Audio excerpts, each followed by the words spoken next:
তোমার আমার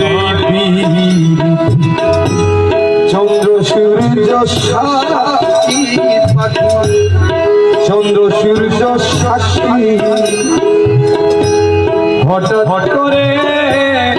চলে গেলে পাখিরে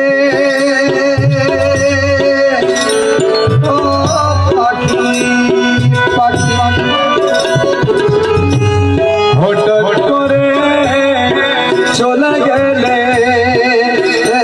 পাখি বুঝলাম না চালা পাখি আমি ডাকি দাসী তুমি ঘুমাইছো